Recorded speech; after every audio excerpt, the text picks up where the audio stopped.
নতুন রাজনৈতিক দলে যোগ দিতে অন্তর্বর্তী সরকারের উপদেষ্টা পরিষদ থেকে পদত্যাগ করেন নাহিদ ইসলাম। মঙ্গলবার তিনি প্রধান উপদেষ্টার কাছে পদত্যাগপত্র জমা দেন।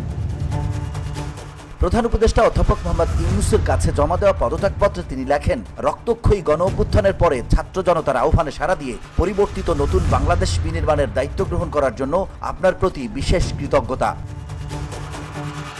মঙ্গলবার দুপুরে নাহিদের পদত্যাগের পর তাকে নিয়ে ফেসবুকে একটি ছবিযুক্ত পোস্ট দিয়েছেন পশ্চিমবঙ্গের সাংবাদিক অর্কদেব। অর্কদেবের ভেরিফাইড ফেসবুক আইডিতে দেয়া পোস্টে হুবহু তুলে ধরা হলো।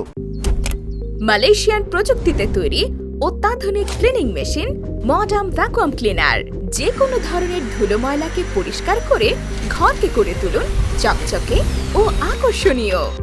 Modem, brand of luxury. Nahid ইসলামের সঙ্গে এই ছবিটা যখন উঠছে তখন ঘড়ির কাঁটায় বাংলাদেশ সময় রাত 1:10। তার আগে 1.5 ঘন্টা কথা হয়েছে আমাদের নানা বিষয়। নাহিদ ধীর স্থির বক্তব্যে অবিচল, তর্কে নিরুত্তাপ। কথার মাঝে আমার চোখে ভেসে ওঠে নাহিদের রক্ত জমাট বাঁধা হাত পায়ের ছবি। 22শে জুলাইয়ের সেই প্রতিবেদন যেখানে জানা যায় তুলে নিয়ে গিয়ে অত্যাচার করার পর চোখ হাত পা বেঁধে রাস্তায় ওকে ফেলে রাখা হয়। এই ঘটনা যারা ভুলে যেতে চায় আমি তাদের সন্দেহ করি। নাহিদ সেদিন মরেনি, বেঁচে গেছে মরার জোরে। নাহিদের বন্ধুরা চেনা মুখ কত মরেছে। নাহিদ উঠে দাঁড়িয়েছে, মারের ব্যবস্থাপক পালিয়েছে। নাহিদরা সরকার করেছে, ঠিক করেছে, ভুল করেছে, কিন্তু চেষ্টা করেছে। আমার উপলব্ধি নাহিদ মাহফুজরা জানে ওরা কোনো রাজনীতি করতে চায়। ওদের আত্মপ্রশ্ন আছে, নিজেকে জানার অহঙ্গ আছে। পুরনো ছকের ভাবনায় ওদের এই বোঝাপড়াকে পড়া যাবে না।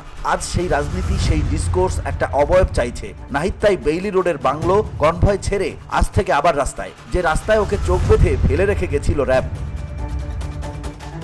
নাহিদ এই যে বিরুদ্ধবাদীর চোখ বেঁধে ফেলা, আসলে এর উল্টো পথে হাঁটা শুরু আজ থেকে। মনে পড়ছে আপনার কালশিটে, মনে পড়ছে ব্যাডমিন্টন কোর্টে দাঁড়িয়ে আপনার স্বগতোক্তি, ভাই নতুন একটা বাসা খুঁজতে হবে। আমরা সবাই নতুন বাসা খুঁজছি, যে বাসা সবার পক্ষের বিপক্ষের প্রান্তিকের, বিশ্বজুড়ে যাদের গায়ে মনে কালশিটে আজও, তাদের বাসা।